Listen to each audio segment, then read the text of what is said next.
संत रामपाल जी महाराज एक ऐसे महान संत जिन्होंने अपनी सतभक्ति, तत्व ज्ञान, करुणा और सेवा के बल पर समाज में नई मिसाल कायम की है। संत रामपाल जी महाराज की अगुवाई में उनके सभी सतलोक आश्रमों से समाज कल्याण के अद्भुत कार्यों ने समाज को सुनहरे भविष्य की एक नई उम्मीद दिखाई है।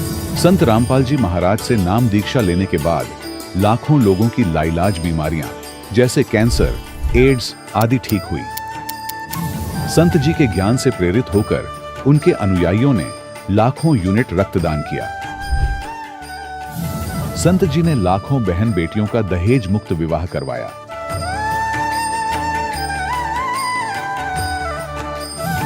संत जी ने लाखों लोगों का नशा छुड़वाया, करोड़ों उजड़े परिवार बसे।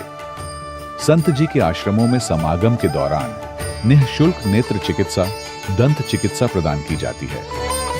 संत रामपाल जी महाराज द्वारा समय समय पर पर्यावरण संरक्षण के उद्देश्य से बड़े स्तर पर वृक्षारोपण किया जाता है।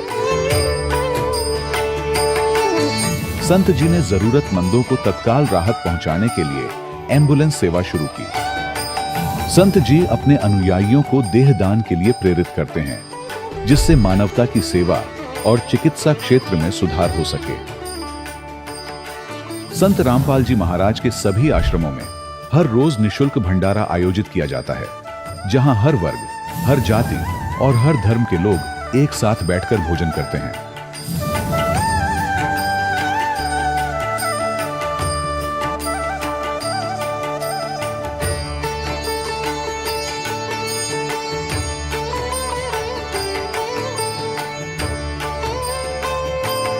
संत रामपाल जी महाराज के आश्रम में हजारों बुजुर्गों को सम्मान और प्यार के साथ जीवन जीने का अवसर मिलता है। उनके खाने, रहने और स्वास्थ्य की पूरी जिम्मेदारी संत रामपाल जी महाराज उठाते हैं। अनाथ बच्चों के लिए संत रामपाल जी महाराज के सभी आश्रम किसी वरदान से कम नहीं। यहाँ उन्हें शिक्षा, संस्कार और भविष्य के लिए बेहतर अवसर प्रदान किए जाते हैं। चाहे बाढ़ हो, भूकंप या महामारी, संत रामपाल जी महाराज और उनके अनुयायी हमेशा ही जरूरतमंदों के लिए सबसे आगे खड़े रहते हैं। कोविड महामारी के दौरान संत रामपाल जी महाराज के आश्रमों से करोड़ों लोगों के लिए भोजन, दवाइयां और जीवन रक्षक सामग्रियां उपलब्ध कराई गई। चाहे गरीब की मदद हो या किसी शोषित और पीड़ित वर्ग के हक और सम्मान की लड़ाई, संत रामपाल जी महाराज ने हमेशा ही उनकी दबी आवाज को सरकारों तक पहुंचाया है और उन्हें उचित न्याय दिलवाने में अहम भूमिका अदा की है। समाज में आध्यात्मिक और सामाजिक मूल्यों के प्रति जागरूकता लाने में संत रामपाल जी महाराज हर कदम पर मानवता के सच्चे सेवक साबित हुए हैं। संत रामपाल जी महाराज का जीवन हमें सिखाता है कि सच्ची सेवा वही है जो निस्वार्थ भाव से की जाए। आइए हम भी इस महान सेवा के कार्य में इस महान संत से जुड़ें और संत रामपाल जी महाराज से नाम दीक्षा लेकर अपने जीवन को धन्य बनाएं।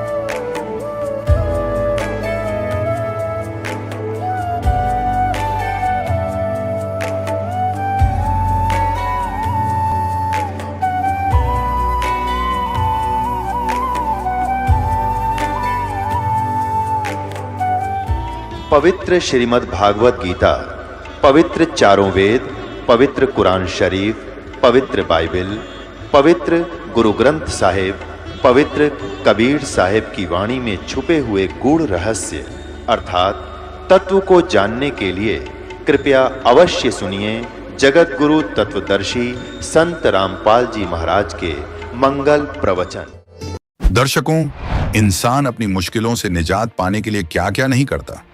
जब मुसीबतें सिर पर हों तब न मजहब देखा जाता है न रिवाज, बस एक उम्मीद एक आस रहती है कि कहीं से राहत मिल जाए। आज हम आपको एक ऐसी ही शख्सियत कमला पटेल जी से मिलवाने जा रहे हैं, जो छत्तीसगढ़ के बलौदा बाजार की रहने वाली हैं। कमला जी ने अपनी जिंदगी में बहुत परेशानियां देखी, भूत प्रेत की बाधा जो किसी भी पूजा पाठ, मंदिर मस्जिद या दुआ से दूर नहीं हुई। इन्हें सब्जियों से एलर्जी थी और इनकी मां गले के कैंसर से जूझ रही थी।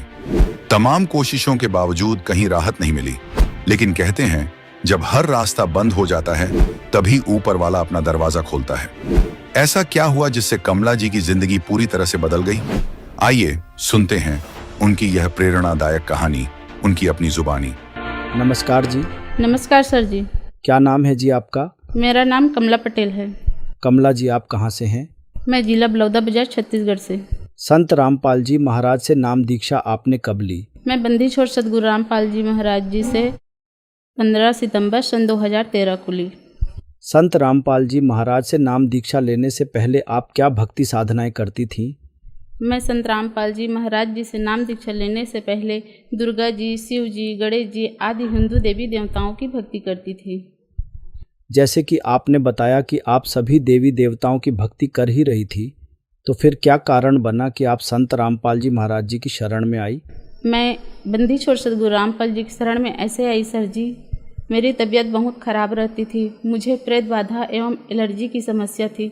मेरे माँ के गले में कैंसर था। हम बहुत सारे डॉक्टर, बाबा, तांत्रिक, ओझा के पास जा चुके थे। हम बहुत दुखी रहते थे।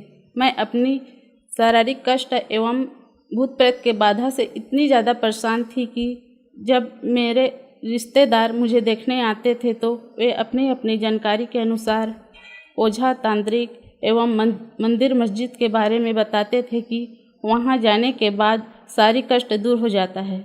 इस प्रकार से उनके बताए अनुसार मैं ओझा, तांत्रिक एवं दुआ प्रार्थना कराने जाती थी। कुछ लोगों से जानकारी मिली कि ईसाई धर्म के चर्च में जाने से, दुआ प्रार्थना कराने से शारीरिक लाभ मिलता है। इस प्रकार से चर्च में हर सप्ताह, हर शुक्रवार जाने लगी। ऐसे करते करते कई साल बीत गए, लेकिन मेरी परेशानी कम होने की बजाय और बढ़ती चली गई, लेकिन मुझे किसी प्रकार से कोई लाभ नहीं हुआ। फिर मैं संत रामपाल जी के शरण में ऐसे आई, मैं अपने बहन घर गई थी। वहाँ हमारे रिश्तेदार आए हुए थे। उन्होंने संत रामपाल जी महाराज जी से नाम दीक्षा ले रखी थी। उन्होंने बताया कि उनके शरण में जाने से बड़ी से बड़ी बीमारी ठीक हो जाती है। और फिर मैं गई, बरवाला गई और संत रामपाल जी महाराज जी से नाम दीक्षा ली। जैसे कि आपने बताया कि आपके बताए अनुसार आप बहुत ज़्यादा दुखी थी, तो क्या संत रामपाल जी महाराज से नाम दीक्षा लेने के बाद आपको सुख हुए और क्या कोई लाभ भी मिले आपको? जी सर जी, मुझे बंदी छोड़ सतगुरु रामपाल जी के शरण में आने से बहुत लाभ प्राप्त हुए। सबसे पहली तो मुझे प्रेत बाधा की समस्या थी जो 8-9 साल से ठीक नहीं हो रहा था, और बंदी छोड़ सतगुरु रामपाल जी के शरण में आने के तुरंत बाद ठीक हो गया। इसके अलावा मेरे घर में मेरे माँ को गले के कैंसर था, जो कि बहुत इलाज कराने के बावजूद भी अंतिम स्टेज में पहुँच गई थी। उनको भी हमने संत रामपाल जी महाराज जी से नाम दीक्षा दिलाने के बाद कोई भी दवाई नहीं लेनी पड़ती। संत जी के आशीर्वाद मात्र से उनकी कैंसर जैसी जानलेवा बीमारी से मुक्ति मिल गई। सर जी, मैं और कितने लाभ बताऊं, लाभ गिनते गिनते मैं थक जाऊंगी, लेकिन परमात्मा स्वरूप संत रामपाल जी महाराज जी से प्राप्त लाभ सिर्फ मुझे ही नहीं, जितने भी उनसे नाम दीक्षा लेकर भक्ति कर रहे हैं उन सभी को आर्थिक, शारीरिक एवं आध्यात्मिक लाभ हो रहे हैं। एक और लाभ मैं बताना चाहूँगी। मुझे एक विशेष प्रकार की परेशानी थी। मुझे बचपन से एलर्जी की शिकायत थी। मैं कोई भी सब्जी नहीं खा पाती थी। सब्जी खाने से एलर्जी के कारण मेरे हाथ पाँव में घाव हो जाते थे। मेरी स्थिति इतना ज़्यादा ख़राब हो जाती थी कि मैं एक चम्मच भी नहीं उठा पाती थी, ना अपने हाथ से मैं खा पाती थी, न मैं चल फिर पाती थी। यहाँ तक कि मुझे बाथरूम भी जाना पड़ता था तो मेरे माँ बहन पकड़ के ले जाते थे। लेकिन बंदी छोड़ सतगुरु रामपाल जी की शरण में आने से मेरी इतनी बड़ी बीमारी ठीक हो गई और मुझे किसी भी प्रकार से सब्जी से कोई परहेज नहीं करना पड़ता। मैं सभी प्रकार की सब्जी खा रही हूँ, लेकिन डॉक्टर ने कहा कि जो सब्जी से एलर्जी हो रही है उसको छोड़ना पड़ेगा और ज़िंदगी भर दवाई लेनी पड़ेगी। लेकिन परमात्मा से संत रामपाल जी महाराज के शरण में आने से न तो मुझे दवाई की ज़रूरत पड़ी। उनके आशीर्वाद मात्र से मैं ठीक हो गई। एक बार मैं अपने बाड़ी में सब्ज़ी तोड़ने गई थी तो बिच्छू ने मुझे डंक मार दिया। तो फिर दर्द बहुत ज़्यादा हो रहा था। मैं अपने घर में परमात्मा की जो पूजा स्थल बना रखी है, वहाँ परमात्मा ने एक चरणामृत बख्श रखी है, उनको ली। फिर जो हमारे सदगुरु जी ने हमें मंत्र दिए हैं, उनके जाप की। फिर 1-2 घंटा में दर्द ठीक हो गया। जैसे कि आपने बताया कि संत रामपाल जी महाराज जी के अनुयायियों को लाभ मिले। संत रामपाल जी महाराज बहुत सारे लोग श्रद्धालुओं को लाभ देते हैं, तो पहले जो भक्ति साधना आप करती थी उनसे आपको लाभ नहीं मिले और संत रामपाल जी महाराज की भक्ति से ही आपको लाभ मिले, ऐसा क्यों हुआ? संत रामपाल जी महाराज जी हमें वेद शास्त्रों के आधार पर भक्ति विधि बताते हैं। वेद शास्त्र के आधार पर भक्ति करने से लाभ मिलता है। संत रामपाल जी महाराज जी से नाम दीक्षा कैसे ली जा सकती है? संत रामपाल जी महाराज जी से नाम दीक्षा ऐसे लिए जा सकते हैं, विभिन्न चैनलों पर संत रामपाल जी महाराज जी का सत्संग आते हैं, उनके नीचे पीली पट्टी चलती है, उन पर कॉन्टैक्ट नंबर दिए होते हैं, उन पर कॉन्टैक्ट करके नाम दीक्षा लिए जा सकते हैं। धन्यवाद जी। साहिब जी। दर्शकों, अभी आपने सुने संत रामपाल जी महाराज से दीक्षा प्राप्त करके सुखी हुए भक्त के अनुभव। अब देखिए जगत गुरु तत्वदर्शी संत रामपाल जी महाराज के मंगल प्रवचन। गुरु गोविंद कर जानियो, रहियो शब्द समाए, मिले जब दंडवत बंदगी, नहीं पल पल ध्यान लगावे। गुरु को परमात्मा मानकर चलिएगा और उनके वचन पर पालन करते रहना, उनके द्वारा दिए गए शब्द यानी नाम का सिमरण करते रहना। जब गुरु जी मिले दंडवत बंदगी, नहीं फिर भी उनको 100 बार दिन में याद करें।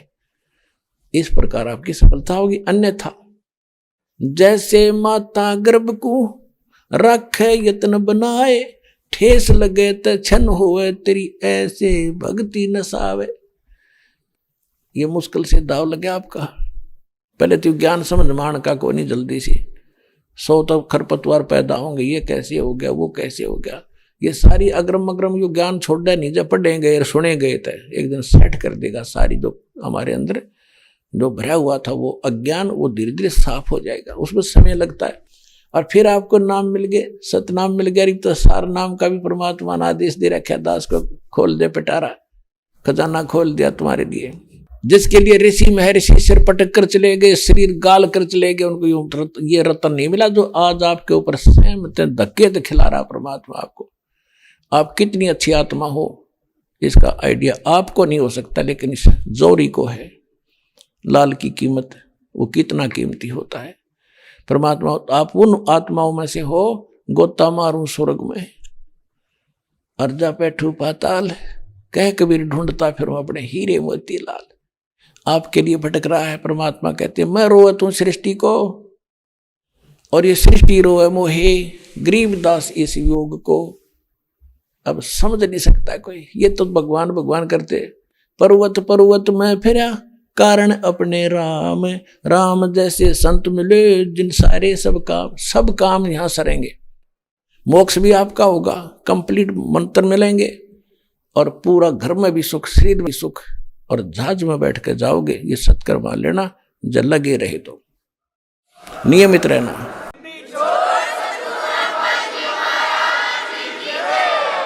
परम पिता परमात्मा पूर्ण ब्रह्म सर्व सृष्टि रचनहार कबीर परमेश्वर जी की असीम रजा से आप सभी पुण्यात्माएं सत्संग सुनने के लिए उपस्थित हुए। सत्संग सुनने को उन्हीं पुण्यात्माओं को मिलता है जिनके ऊपर परमात्मा की एक विशेष रजा होती है। अन्यथा ये इंसान कितना ही चतुर बना रहे, कितनी उसकी महिमा बनी हुई हो, कितना ही वो धनी हो, कितना ही वो राज्य पद पर उपस्थित हो, जब तक इस प्राणी को सत्संग नहीं मिलेगा इसका मानव जीवन व्यर्थ है। तब तक ये केवल अपना पूर्व जन्म के किए हुए पुण्य और पापों का भोग ही भोग रहा होता है। भविष्य का उसके पास कोई भी विकल्प नहीं होता। उस जो मनुष्य जीवन का मुख्य उद्देश्य है उसका ज्ञान उसको नहीं हो पाता जो प्राणी सत्संग में नहीं आता। प्रथम तो मानव शरीर बहुत ही दुर्लभ बताया है। सभी सदग्रंथों ने, सभी महापुरुषों ने और स्वयं परमेश्वर ने भी आकर हमें यही राय दी है, मानुष जन्म दुर्लभ है, ये मिले न बारंबार, तरवर से पत्ता टूट गिरे वो बोर न लगता डर। मानुष जन्म पाए कर जो नहीं रटे हरि नाम, जैसे कुआ जल बिना बनवाया क्या काम।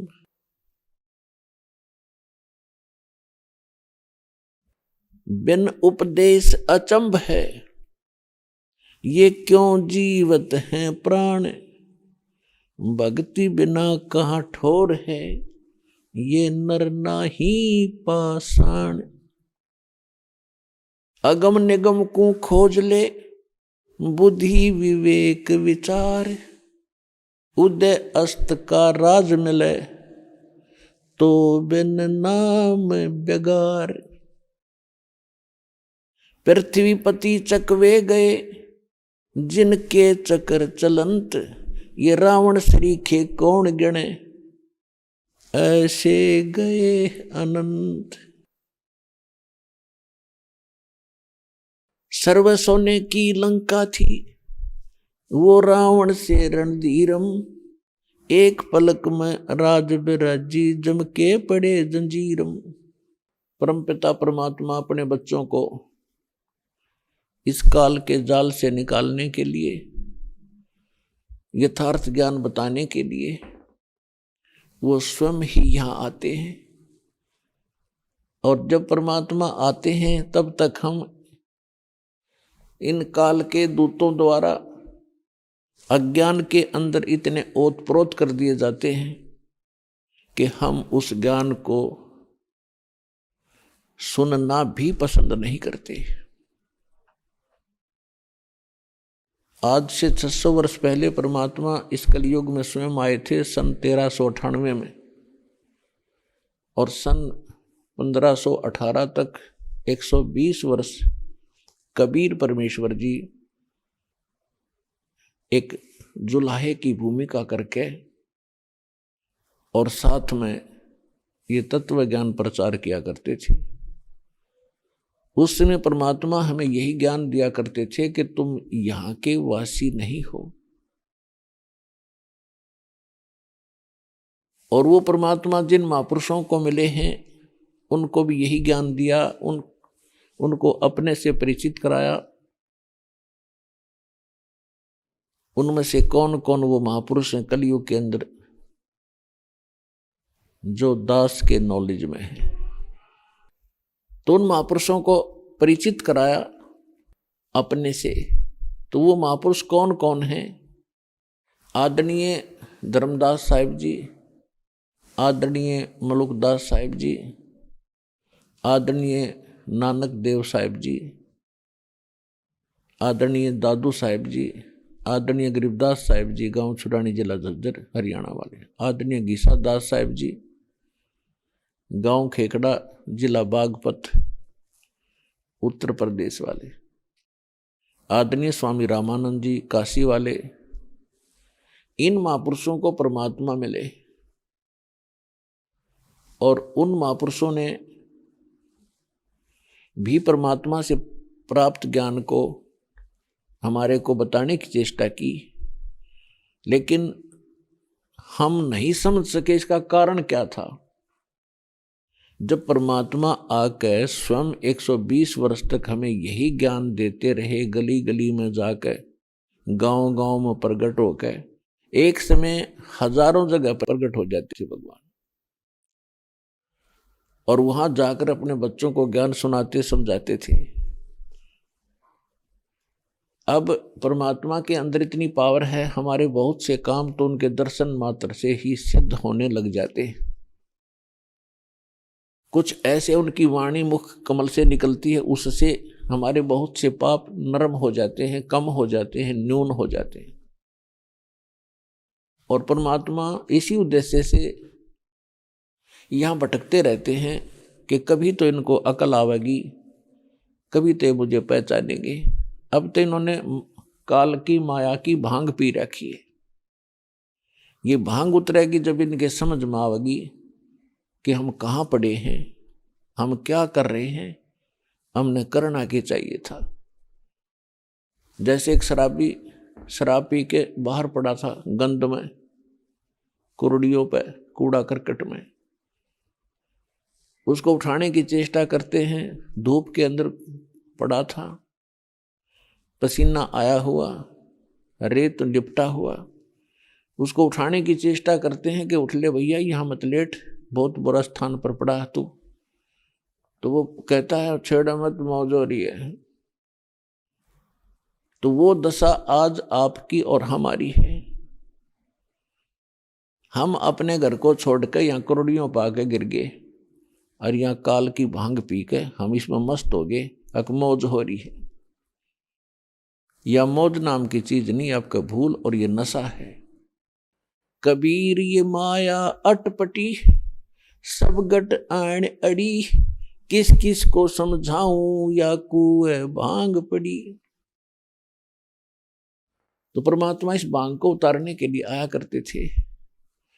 अपनी प्यारी आत्माओं को भी अपने से परिचित कराकर उनकी भी सेवा दी उनको कि तुम भी समझाओ अपने बहन भाइयों को, शायद इनकी भांग उतर जा और ये पहचान ले मेरे को।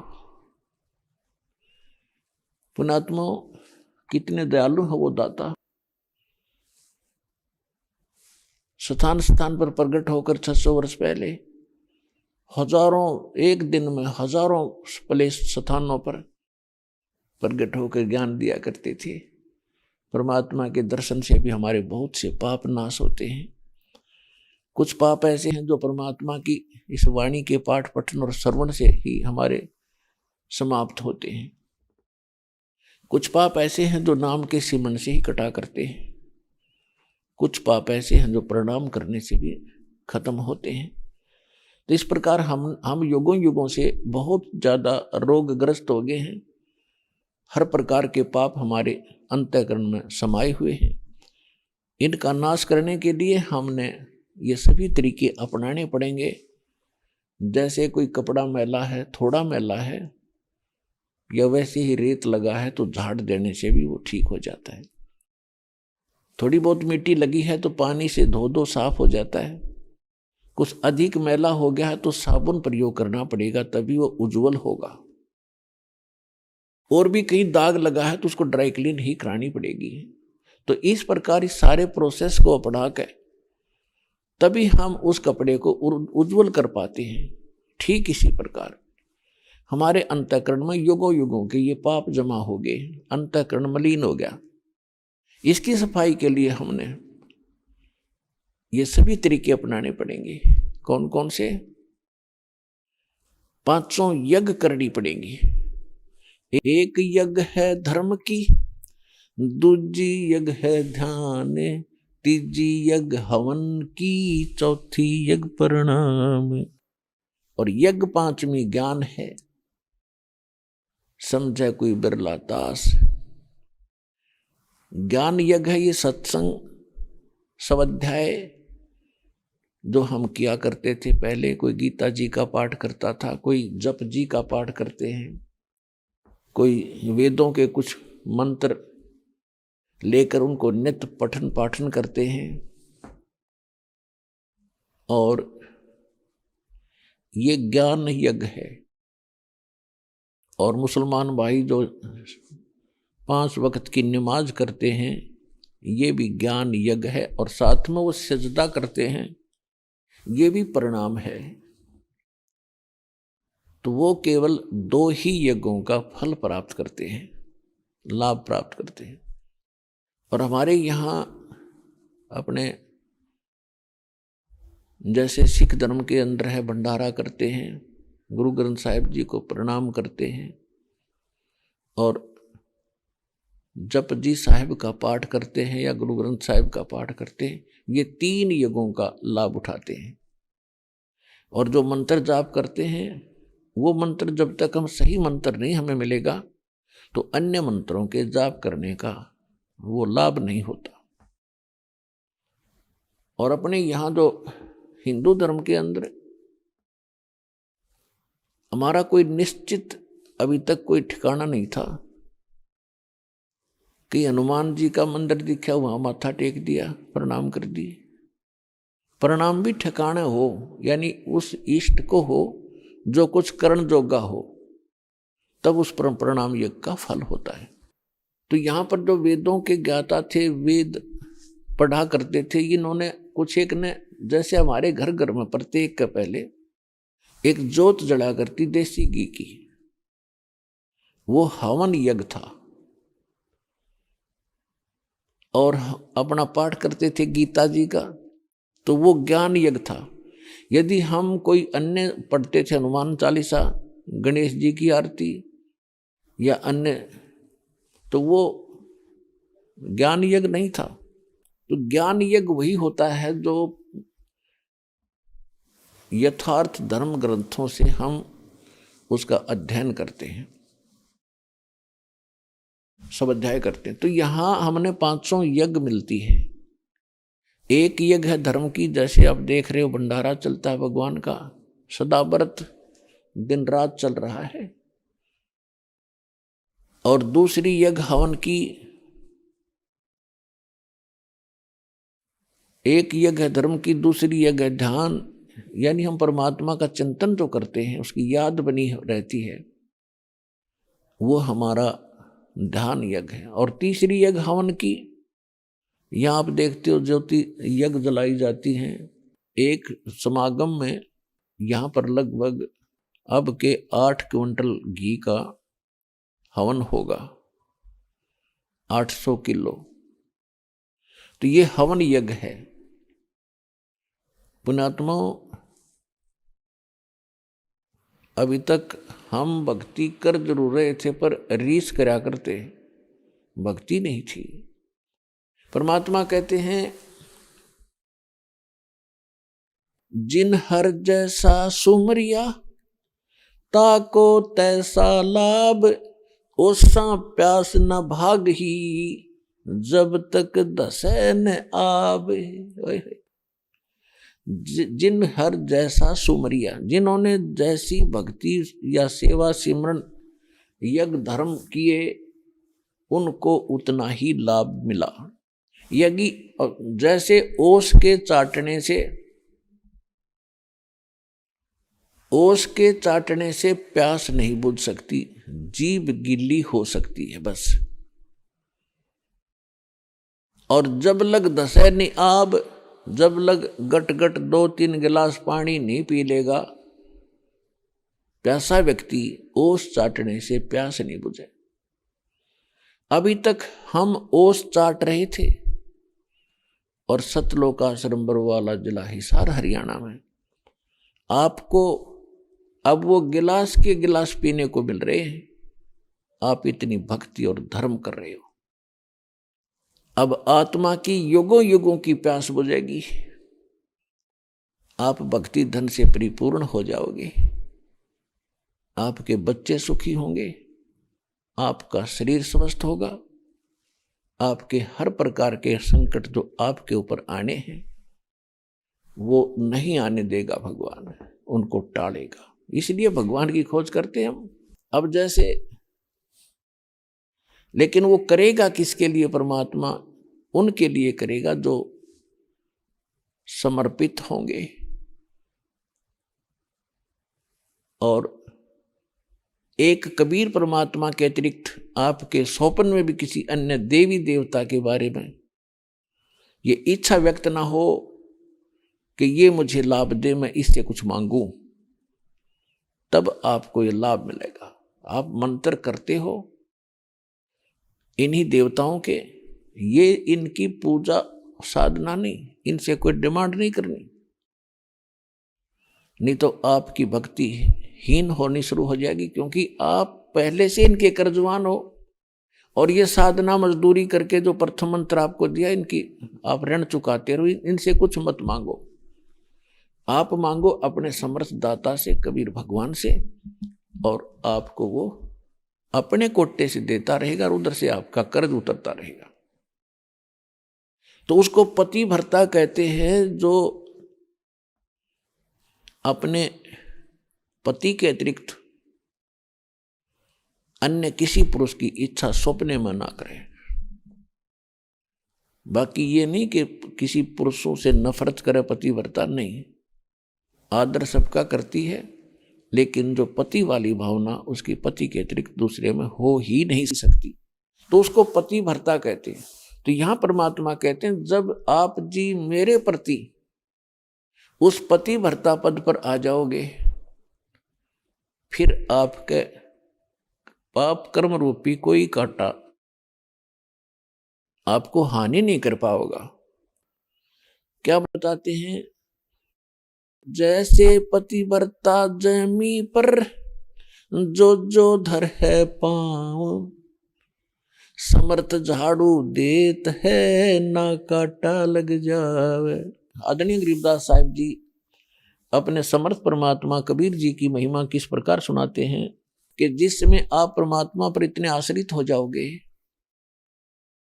और कबीर भगवान के अतिरिक्त आपको कोई परमात्मा दिखाई नहीं देगा जो आपका संकट निवारण कर दे। वैसे तो सच्चाई भी यही है, लेकिन आपका कद समझ में आवेगी वो उसके लिए कहा है। तो उसके लिए बताते हैं, जैसे पति भर्ता जमी पर जो जो धर है पाँव, यानी वो पुण्यात्मा समर्पित कबीर भगवान पे और सच्चे इस नाम का जाप करते हुए अपने जीवन रूपी सफर में जब वो चलती है, समर्थ कबीर परमात्मा आपके जीवन के सफर में उन सभी कांटों को पहले निकालना, बहारना शुरू कर देता है जो पाप के कारण आपको हानि करने वाले थे, ताकि मेरी प्यारी आत्मा को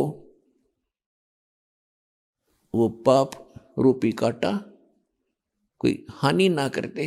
समर्थ झाड़ू देत है ना कांटा लग जाए। तो यहां इस सतलोक आश्रम बरवाला में आपको वो पांचों यज्ञ प्राप्त होती हैं। एक यज्ञ है धर्म की, आप यहां भंडारा चलता है। पुण्यात्मा पुराने समय में हम सुना करते थे, क्योंकि पहले लोग इतने अपराधी नहीं बने थे जिसे हम आज बन गए। हम शिक्षित हो। अब जैसे दास ने एक प्रसंग और सुना था कि आज तक हम परमात्मा को क्यों नहीं समझ सके, क्यों नहीं पहचान सके, क्योंकि हम अशिक्षित रहे। और अशिक्षित होने के कारण हम उन्हीं लोगों को महत्व देते रहे जो संस्कृत बोला करते, और घनी ज्यादा स्पीड से जो बोल देता तो हम सोचे ये तो भगवान उतर गया, और इसने वेदों को सही जाना, गीता जी को, तो उसकी बात को हमने फाइनल मान लिया कि विद्वान पुरुष है, इन्होंने वेदों और गीता पुराणों को पढ़ा है, ये जो बता रहा सही है। और परमात्मा आया करते वो आपकी भाषा में बोला करते, सिंपल लैंग्वेज में, और वो हमारे समझ में नहीं आई कि ये तो कबीर है, धानक है, जुलाहा है, शूद्र है, ये वेद गीता को पढ़ नहीं सकता, क्योंकि ब्राह्मण लोग ही वेद और गीता और सदग्रंथों को और संस्कृत के पढ़ने के अधिकारी थे वो उस समय। तो परमात्मा नहीं चाहता था हमें शिक्षित बनाना।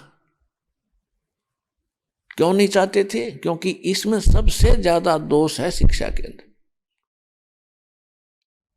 क्या दोष आ गया? हम छोटी मोटी नौकरियां प्राप्त कर ली, छोटे मोटे पद प्राप्त हो गए, बड़े से छोटे बड़े कोई पद प्राप्त हुए, अहंकारी हो गए, अप टू डेट अप्लातून बनकर चालें। हम भूल गए भगवान को, साइंटिस्ट बन के हम परमात्मा से दूर हो गए, डॉक्टर बन गए, कहते मैं दवाई देता हूं, औषधि देता हूं, इससे ठीक होते। पुण्यात्मा, परमात्मा ने ये विष आपको अब खिलाना अनिवार्य समझा था, नहीं तो पहले भी शिक्षित कर देते, आपको क्या दिक्कत थी। लेकिन आपके अंदर से भगवान दूर हो जाता। अब ये समय है 5505 वर्ष, 5505 वर्ष वाला समय आ गया।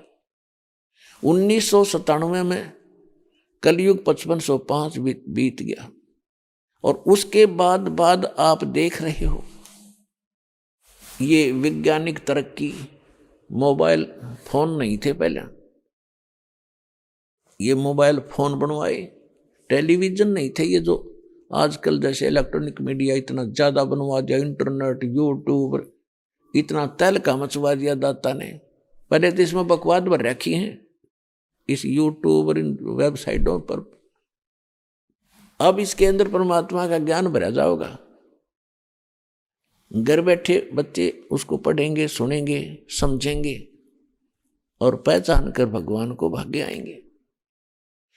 यदि पहले परमात्मा शिक्षित कर भी देता तो परमात्मा का जो वचन था कि 5505 वर्ष जब बीतेगा तब मैं अपने ज्ञान को ओपन करूंगा, तब तक मैंने सारा मंत्र सही भी और ये छुपा रखे हैं, क्योंकि तब तक हम घने दुखी नहीं हुए थे। सतयुग त्रेता द्वापर में ये जीव दुखी नहीं होता, और जब तक ये दुखी नहीं होता भगवान नहीं चाहता। फॉर्मलिटी तो आत्मा शुरू से ही करती आ रही है, क्योंकि ये भगवान की अंश है और परमात्मा के बिना यह रह नहीं सकती।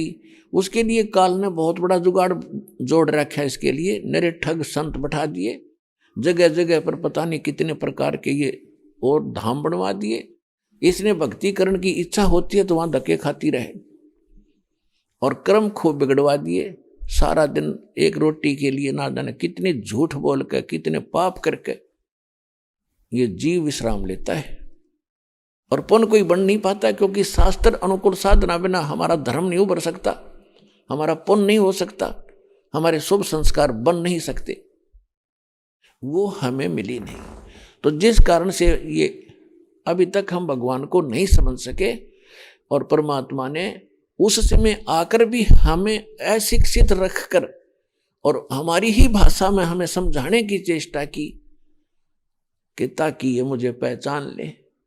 लेकिन हम उनको भगवान नहीं मान पाए, क्यों? लेकिन सुख घने होने से, सुख तो परमात्मा जहां भी जाते थे, और कोई भी अर्ज करता था महाराज मैं तो घना दुखी हूं, बेटा दया करेंगे परमात्मा, खुद मालिक थे वो,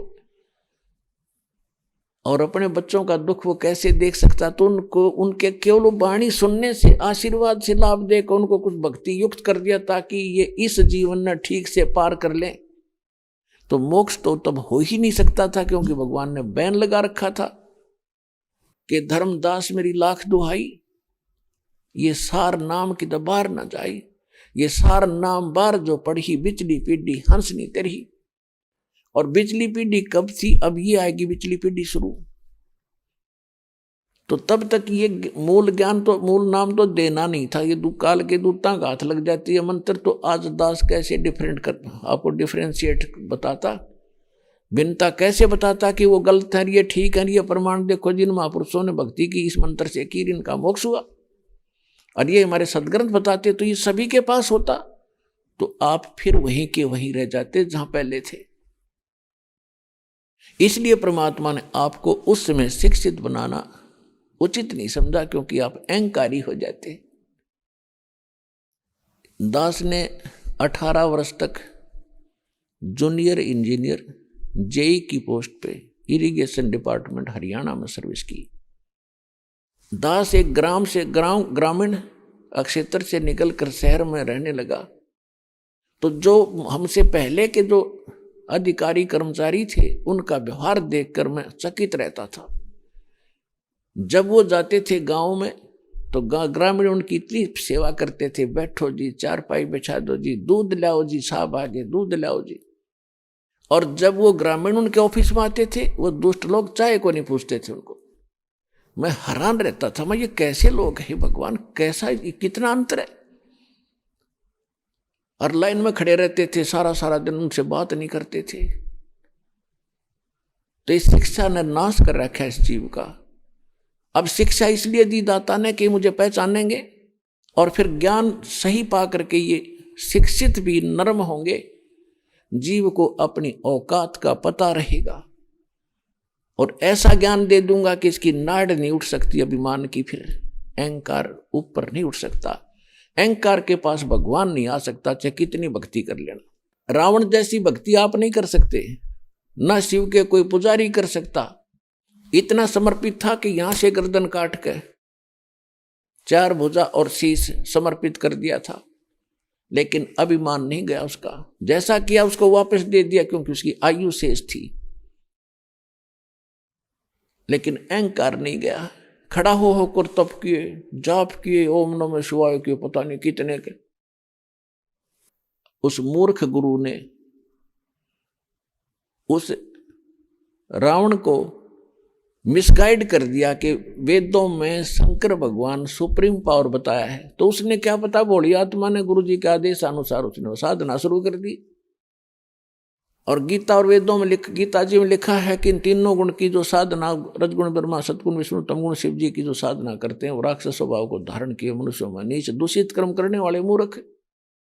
तो वो तो गुण उसमें आना ही था, जो उसकी पूजा इसकी करने लगा। तो ऐसे जुल्म किए आज तक वो धिक्कारा जाता है। तो अभिमान के पास भगवान नहीं। उसका साथ में उसका भाई था विभीषण, वो परमात्मा कबीर जी की शरण में आया था, जिसमें परमेश्वर मुनिंद्र नाम से प्रकट थे। चारों युग में मेरे संत पुकारे, कूक कहा हम हेल रे, हीरे माणिक मोती बरसे, ये जग सुगता ढेल रे। अभी आपने सुने संत रामपाल जी महाराज के मंगल प्रवचन। आइए अब सुनते हैं संत रामपाल जी महाराज से नाम दीक्षा लेकर सतभक्ति करके अद्भुत लाभ प्राप्त करने वाले अनुयायी के विचार। ਸਤਿ ਸ੍ਰੀ ਅਕਾਲ ਜੀ। ਸਤਿ ਸ੍ਰੀ ਅਕਾਲ ਜੀ। ਤੁਹਾਡਾ ਕੀ ਨਾਮ ਹੈ ਜੀ? ਸਰ ਜੀ ਮੇਰਾ ਨਾਮ ਨੈਬ ਸਿੰਘ, ਪਿੰਡ ਮੈਸੋਪੁਰ, ਡਿਸਟ੍ਰਿਕਟ ਸੰਗਰੂਰ, ਪੰਜਾਬ ਦਾ ਰਹਿਣ ਵਾਲਾ ਹੈ। ਸੰਤ ਰਾਮਪਾਲ ਜੀ ਮਹਾਰਾਜ ਜੀ ਤੋਂ ਨਾਮ ਉਪਦੇਸ਼ ਲੈਣ ਤੋਂ ਪਹਿਲਾਂ ਤੁਸੀਂ ਕਿਹੜੀ ਭਗਤੀ ਸਾਧਨਾ ਕਰਦੇ ਸੀ? ਸਰ ਜੀ ਮੈਂ ਸਾਡੀ ਪਰੰਪਰਾਗਤ ਭਗਤੀ, ਮੈਂ ਸਿੱਖ ਸਮਾਜ ਦੇ ਵਿੱਚ ਮੇਰਾ ਜਨਮ ਹੋਇਆ, ਉਸ ਤਰ੍ਹਾਂ ਹੀ ਗੁਰੂ ਘਰ ਜਾਣਾ, ਅਖੰਡ ਪਾਠ ਕਰਵਾਉਣਾ ਸਾਲ ਸਮਾਹੀ 'ਚ, ਜਾਂ ਸਹਿਜ ਪਾਠ ਕਰਾਉਣੇ, ਸੁਬਹ ਜਪਜੀ ਸਾਹਿਬ ਦੇ ਪਾਠ ਕਰਨੇ, ਸੁਖਮਨੀ ਸਾਹਿਬ ਦੇ ਪਾਠ ਕਰਨੇ, ਸ਼ਾਮ ਨੂੰ ਜੋ ਰਾਇਆ ਰਸ ਵਗੈਰਾ ਜਿਸ ਤਰ੍ਹਾਂ ਦੀ ਸਾਡੀਆਂ ਪਰੰਪਰਾ ਸੀ ਉਸ ਤਰ੍ਹਾਂ ਭਗਤੀ ਕਰਦਾ ਸੀ। ਅਤੇ ਨਾਲ ਨਾਲ ਸਾਨੂੰ 2000 ਦੇ ਵਿੱਚ ਨਾ ਮੈਂ ਡੇਰਾ ਸਿਰਸਾ ਤੋਂ ਸੰਤ ਰਾਮ ਰਹੀਮ ਜੀ ਤੋਂ ਨਾਮ ਸ਼ਬਦ ਦੀ ਦਰਸ਼ਨਾ ਲੈ ਕੇ ਉਹਨਾਂ ਨੂੰ ਵੀ ਗੁਰੂ ਧਾਰਨ ਕੀਤਾ ਸੀ। ਅਤੇ ਇਸ ਤਰ੍ਹਾਂ ਮੈਂ ਆਪਣਾ ਜਿਹੜਾ ਜੀਵਨ ਸੀ ਉਹ ਬਤੀਤ ਕਰ ਰਿਹਾ ਸੀ ਇਸ ਤਰ੍ਹਾਂ ਦੇ ਧਾਰਮਿਕ ਪ੍ਰੋਗਰਾਮ ਦੇ ਵਿੱਚ। ਜਿਵੇਂ ਕਿ ਤੁਸੀਂ ਦੱਸਿਆ ਵੀ ਪਹਿਲਾਂ ਤੁਸੀਂ ਗੁਰਦੁਆਰੇ ਵੀ ਜਾਂਦੇ ਸੀ, ਉਹਦੇ ਨਾਲ ਨਾਲ ਤੁਸੀਂ ਡੇਰਾ ਸਿਰਸਾ ਤੋਂ ਵੀ ਨਾਮ ਉਪਦੇਸ਼ ਲੈ ਰੱਖਿਆ ਸੀ, ਫਿਰ ਸੰਤ ਰਾਮਪਾਲ ਜੀ ਮਹਾਰਾਜ ਜੀ ਦੀ ਸ਼ਰਨ ਦੇ ਵਿੱਚ ਆਉਣਾ ਕਿਵੇਂ ਬਣਿਆ? ਸਰ ਜੀ ਮੇਰਾ ਨਾ ਕਾਰਨ ਇਹ ਬਣਿਆ ਕਿ 2008 ਦੇ ਵਿੱਚ ਨਾ ਮੇਰਾ ਐਕਸੀਡੈਂਟ ਹੋ ਗਿਆ ਸੀ, ਜਿਸ ਦੇ ਵਿੱਚ ਨਾ ਮੇਰੀ ਸੱਜੀ ਲੱਤ ਬਿਲਕੁਲ ਚਕਨਾਚੂਰ ਹੋ ਗਈ ਸੀ। 2008 ਤੋਂ ਲੈ ਕੇ 2009 ਤੱਕ ਮੈਂ ਹਸਪਤਾਲਾਂ ਦੇ ਚੱਕਰ ਲਾਉਂਦਾ ਰਿਹਾ ਅਤੇ ਫਿਕਸੀਏਟਰ ਵਗੈਰਾ ਲਾ ਕੇ ਉਹਨਾਂ ਨੇ ਮੇਰੀ ਲੱਤ ਨੂੰ ਰੱਖਿਆ। ਅਤੇ ਐਂਡ ਦੇ ਵਿੱਚ ਕੀ ਹੋਇਆ ਨਾ, ਮੇਰੀਆਂ ਜਿਹੜੀਆਂ ਉਹ ਲੱਤ ਦੀਆਂ ਅੰਦਰੋਂ ਹੱਡੀਆਂ ਸੀ ਉਹ ਗਲਣੀਆਂ ਸ਼ੁਰੂ ਹੋ ਗਈਆਂ, ਪੀਕ ਬਣਨੀ ਸ਼ੁਰੂ ਹੋ ਗਈ। ਅਤੇ ਡਾਕਟਰਾਂ ਨੇ ਐਂਡ ਵਾਲਾ ਜਿਹੜਾ ਇਲਾਜ ਸੀ ਨਾ ਉਹਨੂੰ ਕੱਟਣਾ ਦੱਸਿਆ ਵੀ ਇਹ ਤਾਂ ਕੱਟਣੀ ਪੈਣੀ ਹੈ ਲੱਤ, ਇਹਦਾ ਕੋਈ ਇਲਾਜ ਨਹੀਂ ਬਣਨਾ। ਅਤੇ ਉਸ ਟਾਈਮ ਫਿਰ ਮੇਰੇ ਮਨ ਦੇ ਵਿੱਚ ਇਹ ਸਾਰੀ ਜਾਗਰਤ ਹੋਈ ਕਿ ਪ੍ਰਮਾਤਮਾ ਕਿਤੇ ਹੋਵੇ ਤਾਂ ਮੇਰਾ ਇਲਾਜ ਹੋਵੇ, ਮੇਰੀ ਲੱਤ ਚੱਲਦੀ ਹੋਵੇ, ਪਰ ਉਹ ਕਿਤੋਂ ਨਾ ਮਿਲਿਆ। ਮੈਂ ਅਖੰਡ ਪਾਠ ਵੀ ਸੁੱਖੇ, ਦੇਗਾਂ ਕਰਾਈਆਂ ਅਤੇ ਸਰਸੇ ਜਿਹੜੇ ਗੁਰੂ ਧਾਰਨ ਕੀਤੇ ਸੀ ਉੱਥੇ ਤੱਕ ਮੈਂ ਆਪਣੀ ਅਰਜ਼ੀ ਲਾਈ ਅਤੇ ਉਹਨਾਂ ਨੇ 2 ਵਾਰੀ ਮੈਨੂੰ ਇੱਕ ਨਾ 300 ਰੁਪਏ ਦੀ ਪੁੜੀ ਜਿਹੀ ਦਵਾਈ ਦੀ ਭੇਜੀ, ਉਹ ਮੈਂ ਖਾਧੀ। ਅਤੇ ਇੱਕ ਵਾਰੀ ਉਹਨਾਂ ਨੇ ਸਾਡੀ ਹੋਰ ਸੰਗਤ ਨੇ ਕੱਦੂ ਲਿਆ, ਉਹਦੇ ਵਿੱਚੋਂ ਨਾ 5000 ਰੁਪਏ ਦਾ ਉਹ ਕੱਦੂ ਆਇਆ ਸੀ, ਉੱਥੋਂ ਉਹਨਾਂ ਨੇ ਲਿਆ। ਇੱਕ ਨਾ ਡੰਡੀ ਜੀ ਕੱਦੂ ਦੀ ਮੇਰੇ ਵਾਸਤੇ ਵੀ ਆਈ ਅਤੇ ਮੈਂ ਵੀ ਉਹਨੂੰ ਖਾਧਾ ਉਸ ਤਰ੍ਹਾਂ ਸਬਜ਼ੀ ਬਣਾ ਕੇ, ਬਈ ਇਸ ਨਾਲ ਹੋ ਸਕਦਾ ਵੀ ਤੇਰਾ ਇਹ ਫਾਇਦਾ ਹੋ ਜੇ। ਪਰ ਉਹ ਗੱਲ ਅਧੂਰੀ ਰਹੀ। ਜਿਹੜਾ ਮੇਰਾ ਇਹ ਲੱਤ ਰੋਗ ਸੀ ਨਾ ਉਹ ਦਿਨੋਂ ਦਿਨ ਵੱਧ ਹੀ ਗਿਆ, ਘਟਣ ਦੀ ਬਜਾਏ ਨਾ ਇਹ ਹੋਰ ਜ਼ਿਆਦਾ ਖਰਾਬ ਹੁੰਦਾ ਗਿਆ। ਤੇ ਇਸ ਤਰ੍ਹਾਂ ਪੈ ਪੈ ਨੂੰ ਮੈਨੂੰ ਲਗਭਗ 1 ਸਾਲ ਲੰਘ ਗਿਆ। ਤੇ ਹੋਇਆ ਕਿ ਨਾ, ਕੋਈ ਸਾਡੇ ਭਗਤ ਜੀ ਨੇ, ਹੁਣ ਤਾਂ ਭਗਤ ਜੀ ਕਹਿਣਾ, ਤੇ ਪਹਿਲਾਂ ਤਾਂ ਮੇਰੀ ਕੋਈ ਜਾਣ ਪਛਾਣ ਵੀ ਨਹੀਂ ਸੀ। ਉਹਨਾਂ ਨੇ ਨਾਮ ਉਪਦੇਸ਼ ਪਹਿਲਾਂ ਲੈ ਰੱਖਿਆ ਸੀ। ਉਹ ਨਾ ਉਸ ਟਾਈਮ 2009 ਦੀ ਗੱਲ ਹੈ ਇਹ, ਗੁਰੂ ਜੀ ਦਾ ਪ੍ਰਚਾਰ ਕਰਦੇ ਸੀ। ਇੱਕ ਛੋਟੀ ਜਿਹੀ ਪੁਸਤਕ ਛਾਪੀ ਜੀ ਗੁਰੂ ਜੀ ਨੇ, ਭਗਤੀ ਸੌਦਾਗਰ ਕੋ ਸੰਦੇਸ਼। ਉਹ ਪੁਸਤਕ ਇੱਕ ਮੇਰਾ ਦੋਸਤ ਹੈ ਵਿਜੇ ਦਾਸ ਜੀ, ਸਪੇਅਰ ਪਾਰਟ ਦੀ ਦੁਕਾਨ ਆ। ਕੁਦਰਤੀ ਪ੍ਰਮਾਤਮਾ ਨੇ ਜਿਸ ਤਰ੍ਹਾਂ ਮਿਲਾਉਣਾ ਸੀ ਨਾ, ਉਹ ਪੁਸਤਕ ਉਹਦੀ ਦੁਕਾਨ ਦੇ ਅੱਗੇ ਵੇਚਦੇ ਲੰਘੇ ਤੁਰੀ ਜਾਂਦੇ ਸੀ। ਪੁਰੀ ਭਗਤ ਜੀ ਨਾਂ ਉਹਨਾਂ ਦਾ। ਤੇ ਉਹ ਵਿਜੇ ਦਾਸ ਜੀ ਨੇ ਉਹਨਾਂ ਤੋਂ 2 ਪੁਸਤਕਾਂ ਲਈਆਂ, ਇੱਕ ਮੇਰੇ ਵਾਸਤੇ, ਇੱਕ ਆਪ ਪੜ੍ਹਨ ਵਾਸਤੇ। ਤੇ ਅਗਲੇ ਸੰਡੇ ਨੂੰ ਮੇਰੇ ਕੋਲੇ ਉਹਨੇ ਪੁਸਤਕ ਪਹੁੰਚਾਈ। ਮੈਂ ਉਹ ਪੁਸਤਕ ਨੂੰ ਪੜ੍ਹਿਆ ਤੇ ਉਹਨਾਂ ਨੇ ਨਾਲ ਨਾਲ ਮੈਨੂੰ ਦੱਸਿਆ, ਜਿਸ ਤਰ੍ਹਾਂ ਉਹਨਾਂ ਨੂੰ ਪਤਾ ਲੱਗਿਆ ਸੀ ਕਿ ਤੂੰ ਉੱਥੋਂ ਨਾਮ ਸ਼ਬਦ ਲੈ ਲਾ, ਗੁਰੂ ਧਾਰਨ ਕਰ ਲਾ, ਕਬੀਰ ਸਾਹਿਬ ਦੇ ਅਵਤਾਰ ਨੇ ਜਿਹੜੇ ਧਰਤੀ ਤੇ ਆਏ ਹੋਏ ਨੇ, ਤੇ ਤੇਰਾ ਜਿਹੜਾ ਇਹ ਰੋਗ ਹੈ ਠੀਕ ਹੋ ਜੂ। ਪਰ ਮੇਰੇ ਮਨ ਦੇ ਵਿੱਚ ਬਿਲਕੁਲ ਵਿਸ਼ਵਾਸ ਨਹੀਂ ਸੀ ਭਗਤ ਜੀ, ਕਿਉਂਕਿ ਮੈਂ ਤਾਂ ਇੱਕ ਨਾਸਤਕ ਹੋ ਚੁੱਕਿਆ ਸੀ। ਮੈਂ ਬਹੁਤ ਜ਼ਿਆਦਾ ਪਰਮਾਤਮਾ ਨੂੰ ਮੰਨਦਾ ਸੀ। ਮੰਨਣ ਦੇ ਬਾਵਜੂਦ ਜਦ ਕਿ ਨਹੀਂ ਕੋਈ ਫਾਇਦਾ ਹੋਇਆ ਨਾ, ਤਾਂ ਇਨਸਾਨ ਫਿਰ ਨਾਸਤਕਾਂ ਦੀ ਤਰਫ ਵੱਧ ਜਾਂਦਾ। ਤੇ ਮੇਰਾ ਵੀ ਇਹੀ ਕਾਰਨ ਸੀ ਕਿ ਮੈਂ ਨਾਸਤਕ ਹੋ ਚੁੱਕਿਆ ਸੀ। ਤੇ ਮੈਂ ਵਿਜੇ ਦਾਸ ਨੂੰ ਕਿਹਾ ਵੀ ਭਗਤ ਜੀ ਇਹਨਾਂ ਗੱਲਾਂ ਨੂੰ ਛੱਡ, ਇਹਦੇ ਵਿੱਚ ਕੁਛ ਨਹੀਂ ਹੈਗਾ, ਨਾ ਕੋਈ ਪਰਮਾਤਮਾ, ਨਾ ਕੋਈ ਸੰਤ ਹੈ ਧਰਤੀ ਦੇ ਉੱਤੇ, ਨਾ ਕੁਛ ਨਹੀਂ ਹੈਗਾ, ਤੇ ਵੈਸੇ ਬਣੀਆਂ ਹੋਈਆਂ ਗੱਲਾਂ ਨੇ। ਉਹਨੇ ਮੇਰੇ ਤੇ ਬਹੁਤ ਜ਼ੋਰ ਪਾਇਆ, ਨਹੀਂ ਭਗਤ ਜੀ ਆਪਾਂ ਇੱਕ ਵਾਰ ਚੱਲਾਂਗੇ। ਤੇ ਚਲੋ ਭਗਤ ਜੀ, ਮੈਂ ਉਹਦੀਆਂ ਗੱਲਾਂ ਮੰਨਦਾ ਹੋਇਆ ਨਾ ਬਰਵਾਲੇ ਪਹੁੰਚਿਆ 16 ਅਗਸਤ 2009 ਨੂੰ। ਤੇ ਉੱਥੇ ਜਾ ਕੇ ਅਸੀਂ ਜਦੋਂ ਆਸ਼ਰਮ ਦਾ ਮਾਹੌਲ ਦੇਖਿਆ, ਛੋਟਾ ਆਸ਼ਰਮ ਸੀਗਾ, ਰੇਲ ਗੱਡੀ ਦੀ ਲਾਈਨ ਦੇ ਨਾਲ ਇੱਕ ਛੋਟਾ ਜਿਹਾ ਆਸ਼ਰਮ ਗੁਰੂ ਜੀ ਨੇ ਬਣਾਇਆ ਸੀਗਾ। ਉਸ ਤੋਂ ਪਹਿਲਾਂ ਉਹਨਾਂ ਦਾ ਕਰੌਂਥੇ ਆਸ਼ਰਮ ਆ ਜਿਹੜਾ, ਉਹ ਕੁਛ ਧੜੇਬੰਦੀ ਨੇ ਜਾਂ ਧਾਰਮਿਕ ਅੰਦੋਲਨਾਂ ਦੇ ਵਿਗਾੜੇ ਹੋਏ ਲੋਕਾਂ ਨੇ ਉੱਥੋਂ ਉਹਨਾਂ ਨੂੰ ਆਸ਼ਰਮ ਤੋਂ ਦੂਰ ਹਟਾਤਾ ਸੀ, ਕੁਛ ਕੇਸ ਵਗੈਰਾ ਬਣਾਏ ਸੀ। ਤੇ ਗੁਰੂ ਜੀ ਉੱਥੇ ਆ ਕੇ ਆਪਣਾ ਪ੍ਰਚਾਰ ਕਰਦੇ ਸੀ ਤੇ ਸੰਗਤਾਂ ਨੂੰ ਉੱਥੋਂ ਲਾਭ ਦੇ ਰਹੇ ਸੀ। ਤੇ ਅਸੀਂ ਉੱਥੋਂ ਦੋਨਾਂ ਨੇ, ਮੈਂ ਤੇ ਵਿਜੇ ਦਾਸ ਨੇ, ਇੱਕ ਰਾਏ ਬਣਾਈ ਵੀ ਚਲੋ ਵੈਸੇ ਮਾਹੌਲ ਤਾਂ ਇਹਨਾਂ ਦਾ ਠੀਕ ਆ, ਆਪਾਂ ਜੋ ਵੀ ਦੇਖਿਆ ਠੀਕ ਆ, ਪਰ ਇੱਕ ਡਾਕਟਰ ਕੋਲ ਦਵਾਈ ਖਾਣ ਤੋਂ ਬਾਅਦ ਹੀ ਪਤਾ ਲੱਗਦਾ ਵੀ ਇਹ ਡਾਕਟਰ ਕਿਹੋ ਜਿਹਾ। ਅਸੀਂ ਤਾਂ ਨਾ ਇੱਕ ਪ੍ਰੈਕਟੀਕਲ ਕਰਨ ਵਾਸਤੇ ਵੀ ਚਲੋ ਸਾਡਾ ਪੈਸਾ ਤਾਂ ਕੋਈ ਲੱਗਦਾ ਨਹੀਂ, ਨਾ ਤਾਂ ਇਹ ਨਾਮ ਦੇਣ ਦਾ ਕੋਈ ਪੈਸਾ ਲੈਂਦੇ ਨੇ, ਨਾ ਦਕਸ਼ਣਾ ਲੈਂਦੇ ਨੇ, ਤੇ ਨਾ ਸਾਨੂੰ ਭੰਡਾਰਾ ਕਰਾਇਆ, ਭੋਜਨ ਖਾਧਾ ਉਹਦਾ ਵੀ ਕੋਈ ਪੈਸਾ ਨਹੀਂ ਲਿਆ। ਤੇ ਮੈਂ ਵਿਜੇ ਦਾਸ ਜੀ ਨੂੰ ਕਿਹਾ, ਵਿਜੇ ਭਗਤ ਜੀ ਨੂੰ, ਬਈ ਭਗਤ ਜੀ ਆਪਾਂ ਨਾ ਨਾਮ ਉਪਦੇਸ਼ ਲੈ ਕੇ ਦੇਖ ਲੈਂਦੇ, ਆਪਣਾ ਇਹਦੇ ਤਾਂ ਕੋਈ ਜ਼ੋਰ ਨਹੀਂ ਲੱਗਦਾ, ਫਰੀ 'ਚ ਆ ਸਾਰਾ ਕੁਛ। ਤੇ ਇਹ ਕਹਿੰਦੇ ਨੇ ਤੁਸੀਂ ਨਾਮ ਜਪੋ ਠੀਕ ਹੋ ਜਾਓਗੇ। ਤੇ ਫਿਰ ਭਗਤ ਜੀ ਅਸੀਂ ਰਾਏ ਕਰਕੇ ਨਾ ਨਾਮ ਦਕਸ਼ਣਾ ਲਈ ਗੁਰੂ ਜੀ ਨੇ ਸਾਨੂੰ ਟੀਵੀ ਦੇ ਉੱਤੇ ਜਿਹੜਾ ਸੀਗਾ ਉਹ ਨਾਮ ਦਿੱਤਾ, LCD ਦੇ ਉੱਤੇ। ਗੁਰੂ ਜੀ ਦੇ ਆਦੇਸ਼ ਅਨੁਸਾਰ ਸਾਨੂੰ ਨਾਮ ਮਿਲਿਆ। ਤੇ ਨਾਮ ਲੈਣ ਤੋਂ ਬਾਅਦ ਪਰਮਾਤਮਾ ਦੀ ਕਿਰਪਾ ਹੋਈ ਤਾਂ ਸਾਨੂੰ ਦਰਸ਼ਨ ਵਾਸਤੇ ਬੁਲਾ ਲਿਆ।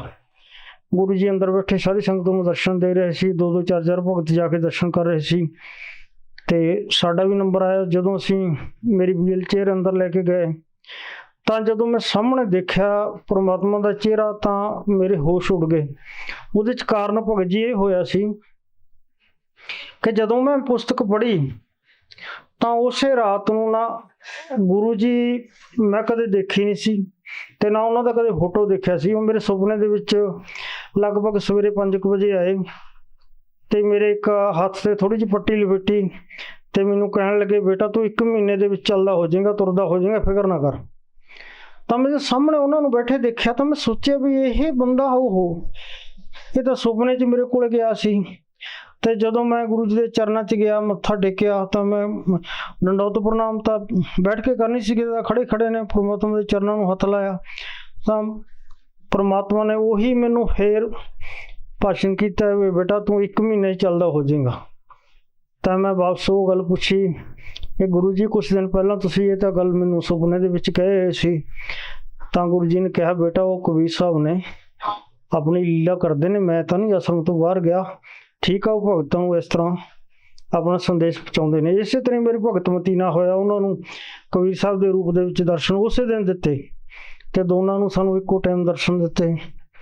ਤੇ ਜਿਵੇਂ ਤੁਸੀਂ ਦੱਸਿਆ ਵੀ ਤੁਹਾਨੂੰ ਲੱਤ ਦੇ ਵਿੱਚ ਪ੍ਰੋਬਲਮ ਸੀਗੀ ਤੇ ਤੁਸੀਂ ਗੁਰਦੁਆਰੇ ਵੀ ਜਾਂਦੇ ਸੀ, ਤੁਸੀਂ ਸਿਰਸੇ ਵਾਲਿਆਂ ਤੋਂ ਨਾਮ ਵੀ ਲੈ ਰੱਖਿਆ ਸੀਗਾ, ਫਿਰ ਤੁਸੀਂ ਸੰਤ ਰਾਮਪਾਲ ਜੀ ਮਹਾਰਾਜ ਜੀ ਤੋਂ ਨਾਮ ਲਿਆ। ਕੀ ਜਿਹੜੀ ਤੁਹਾਡੀ ਲੱਤ ਦੀ ਪ੍ਰੋਬਲਮ ਸੀਗੀ ਉਹ ਸੰਤ ਰਾਮਪਾਲ ਜੀ ਮਹਾਰਾਜ ਜੀ ਤੋਂ ਨਾਮ ਉਪਦੇਸ਼ ਲੈਣ ਤੋਂ ਬਾਅਦ ਚੋਂ ਠੀਕ ਹੋਈ? ਸਰ ਜੀ, ਮੈਂ 16 ਅਗਸਤ 2009 ਨੂੰ ਨਾਮ ਲਿਆ ਤੇ ਗੁਰੂ ਜੀ ਨੇ ਮੈਨੂੰ ਉਪਦੇਸ਼ ਕੀਤਾ ਸੀ ਵੀ ਬੇਟਾ 1 ਮਹੀਨੇ ਦੇ ਵਿੱਚ ਚੱਲਦਾ ਹੋ ਜਾਏਗਾ। ਜਦੋਂ ਮੈਂ ਗੁਰੂ ਜੀ ਦੇ ਦਰਸ਼ਨ ਕਰਕੇ ਨਾ ਉਹ ਕਮਰੇ ਤੋਂ ਬਾਹਰ ਆਇਆ ਤਾਂ ਉੱਥੇ 20-25 ਭਗਤ ਬੈਠੇ ਸੀ ਤੇ ਭਗਤ ਤਾਂ ਮੈਂ ਹੁਣ ਕਹਿਣਾ, ਉਦੋਂ ਤਾਂ ਨਹੀਂ ਇਹ ਗੱਲ ਦਾ ਪਤਾ ਸੀ ਕਿਉਂਕਿ ਹੁਣ ਗੁਰੂ ਜੀ ਨੇ ਸਭ ਨੂੰ ਭਗਤ ਕਹਿਣੀ ਦੱਸਿਆ ਤੇ ਉਸ ਦਾ ਮੈਂ ਆਮ ਇਨਸਾਨ ਸਮਝਦਾ ਸੀ, ਆਮ ਲੋਕ ਬੈਠੇ ਨੇ। ਤਾਂ ਉਹਨਾਂ ਨੇ ਮੈਨੂੰ ਕਿਹਾ ਵੀ ਗੁਰੂ ਜੀ ਦਾ ਤੁਹਾਡੇ ਵਾਸਤੇ ਕੀ ਆਦੇਸ਼ ਹੋਇਆ ਤੇ ਮੈਂ ਉਹਨਾਂ ਨੂੰ ਦੱਸਿਆ ਵੀ ਗੁਰੂ ਜੀ ਨੇ ਮੈਨੂੰ 1 ਮਹੀਨਾ ਕਿਹਾ ਵੀ ਤੂੰ 1 ਮਹੀਨੇ ਦੇ ਵਿੱਚ ਚੱਲਦਾ ਹੋ ਜਾਏਗਾ। ਤਾਂ ਅੱਗੋਂ ਭਗਤ ਜੀ ਉਹ ਭਗਤਾਂ ਨੇ ਮੈਨੂੰ ਕਿਹਾ ਕਿ ਜੇ ਭਗਤ ਜੀ ਤੁਹਾਨੂੰ 1 ਮਹੀਨਾ ਕਿਹਾ ਨਾ, ਤੁਸੀਂ 15 ਦਿਨਾਂ ਦੇ ਵਿੱਚ ਚੱਲਦੇ ਹੋ ਜਾਓਗੇ ਤੇ ਤੁਸੀਂ ਭਗਤ ਜੀ ਯਕੀਨ ਨਹੀਂ ਕਰਨਾ। ਤੇ ਮੈਂ ਅੰਦਰੋਂ ਮਨ ਦੇ ਵਿੱਚੋਂ ਉਹਨਾਂ ਨੂੰ 10 ਵੀ ਗਾਲਾਂ ਕੱਢੀਆਂ। ਡਾਕਟਰ ਤਾਂ ਮੇਰੀ ਲੱਤ ਵੱਢਣ ਨੂੰ ਕਹਿ ਰਹੇ ਨੇ, ਇਹ ਸਾਲੇ ਬੇਵਕੂਫ ਕਹਿ ਰਹੇ ਨੇ ਕਿ ਤੇਰੀ 15 ਦਿਨ ਚੱਲਦਾ ਹੋ ਜਾਏਗਾ ਇਸ ਤਰ੍ਹਾਂ, ਕਿਉਂਕਿ ਸਾਡਾ ਮਨ ਆ ਨਾ, ਜਿਹੜਾ ਮਨ ਉੱਥੇ ਹੀ ਖੜਾ ਸੀਗਾ। ਸਾਨੂੰ ਨਹੀਂ ਸੀ ਪਤਾ ਗੁਰੂ ਜੀ ਕੀ ਚਮਤਕਾਰ ਕਰ ਸਕਦੇ ਨੇ। ਤੇ ਅੰਦਰੋਂ ਮੈਂ ਗਾਲਾਂ ਕੱਢੀਆਂ ਤੇ ਦੂਸਰੇ ਪਾਸੇ ਜੀ ਨਾਮ ਦਕਸ਼ਣਾ ਮੈਂ ਲਈ। ਤਾਂ ਅੱਗੇ ਇੱਕ ਭਗਤ ਹੋਰ ਮਿਲਿਆ, ਉਹਨੇ ਮੇਰੀ ਲੱਤ ਦਾ ਹਾਲ ਦੇਖਿਆ ਤਾਂ ਕੁਦਰਤ ਰੱਬ ਦੀ ਪਰਮਾਤਮਾ ਨੇ ਕਈ ਪ੍ਰੇਰਨਾ ਐਸੀਆਂ ਭਰੀਆਂ ਮੇਰੇ 'ਚ। ਉਹ ਮੈਨੂੰ ਕਹਿਣ ਲੱਗਿਆ ਨਾ ਕਿ ਇੱਕ ਹਨੂੰਮਾਨ ਦਾ ਮੰਦਿਰ ਹੈ, ਦੇਖੋ ਮੰਦਿਰਾਂ ਮਸੀਤਾਂ 'ਚ ਮੇਰਾ ਪਹਿਲਾਂ ਵਿਸ਼ਵਾਸ ਤਾਂ ਉੱਠ ਚੁੱਕਿਆ ਸੀਗਾ ਤੇ ਉਹ ਕਹਿਣ ਲੱਗਿਆ ਉੱਥੇ ਜਿਹੜਾ ਜਾਂਦਾ ਨਾ ਉਹਦਾ ਹਰੇਕ ਟੁੱਟਿਆ ਅੰਗ ਜੁੜ ਜਾਂਦਾ। ਤੇ ਭਗਤ ਜੀ ਮੈਂ ਉਹਨੂੰ ਫਿਰ ਬਾਈ ਫੇਸ ਝਾੜਨਾ ਕੀਤੀ, ਤਾੜਨਾ ਕੀਤੀ। ਨਾਮ ਲੈਣ ਤੋਂ ਸਿਰਫ 2 ਘੰਟੇ ਬਾਅਦ ਹੀ ਮੈਂ ਸੋਚਿਆ, ਜਦ ਤੂੰ ਦੇਖੋ ਆਪਦੇ ਗੁਰੂ ਦੇ ਘਰੇ ਬੈਠਾ, ਤੂੰ ਹਜੇ ਵੀ ਮੰਦਿਰ ਨੂੰ ਵੱਡਾ ਕਹਿ ਰਿਹਾ ਵੀ ਇਹਦੇ ਨਾਲ ਜੇ ਤਾਂ ਤੈਨੂੰ ਮੰਦਿਰ ਵੱਡਾ ਲੱਗਦਾ, ਤੇਰਾ ਆਸਣ ਦੇ ਵਿੱਚ ਬੈਠਣ ਦਾ ਭਗਤ ਜੀ ਕੋਈ ਫਾਇਦਾ ਨਹੀਂ। ਤਾਂ ਉਹਨੇ ਮੇਰੇ ਅੱਗੇ ਹੱਥ ਜੋੜੇ, ਭਗਤ ਜੀ ਪਰਮਾਤਮਾ ਨੇ ਐਸੀ ਕਿਰਪਾ ਕੀਤੀ, ਉਸ ਟਾਈਮ ਮੇਰੇ ਤੋਂ ਡਾਕਟਰ ਕਰਵਾਈ। ਤੇ ਉਸ ਤੋਂ ਬਾਅਦ ਭਗਤ ਜੀ ਅਸੀਂ ਘਰ ਆ ਗਏ, ਗੱਲਾਂ ਬਾਤਾਂ ਕਰਦੇ ਚਲੋ ਘਰੇ ਪਹੁੰਚੇ। ਘਰੇ ਪਹੁੰਚਦੇ ਅਸੀਂ ਦੋਨਾਂ ਨੇ ਮਸ਼ਵਰਾ ਕੀਤਾ ਕਿ ਜਿਸ ਤਰ੍ਹਾਂ ਸਾਨੂੰ 4 ਮਹੀਨੇ ਦੱਸਿਆ ਨਾ, 1 ਮਹੀਨੇ ਬਾਅਦ ਹਾਜ਼ਰੀ ਲਵਾਉਣੀ ਸੀ, ਜਾਣਾ ਸੀ ਗੁਰੂ ਜੀ ਕੋਲ ਦਰਸ਼ਨ ਕਰਨ ਤੇ 4 ਮਹੀਨੇ ਉਹ ਭਗਤੀ ਕਰਨ ਨੂੰ ਦੱਸਿਆ। ਜੋ ਸਾਨੂੰ ਮੰਤਰ ਦਿੱਤਾ, ਘਰ ਦੇ ਵਿੱਚ ਜੋਤ ਲਾਉਣੀ ਸੀ, ਕਿਸੇ ਹੋਰ ਚੀਜ਼ ਨੂੰ ਨਹੀਂ ਸੀ ਮੰਨਣਾ ਸਿਵਾਏ ਪਰਮਾਤਮਾ ਦੇ, ਕਿਸੇ ਚੀਜ਼ ਨੂੰ ਨਹੀਂ ਸੀ ਮੰਨਣਾ, ਨਾ ਕੋਈ ਬਿਨਾਂ ਦੇ ਸੋਚੇ ਸਮਝੇ ਦਾਨ ਦਰਸ਼ਨ ਕਰਨੀ ਸੀ। ਤੇ ਮੈਂ ਤੇ ਵਿਜੇ ਭਗਤ ਜੀ ਨੇ ਦੋਨਾਂ ਨੇ ਨਾ ਉਹ ਮਨ 'ਚ ਧਾਰਨਾ ਕੀਤੀ ਕਿ ਅਸੀਂ ਪ੍ਰੈਕਟੀਕਲ ਪੂਰਾ ਕਰਕੇ ਦੇਖਣਾ, ਫਿਰ ਦੇਖਾਂਗੇ ਡਾਕਟਰ ਦੀ ਪਾਵਰ ਕਿੰਨੀ ਕੁ।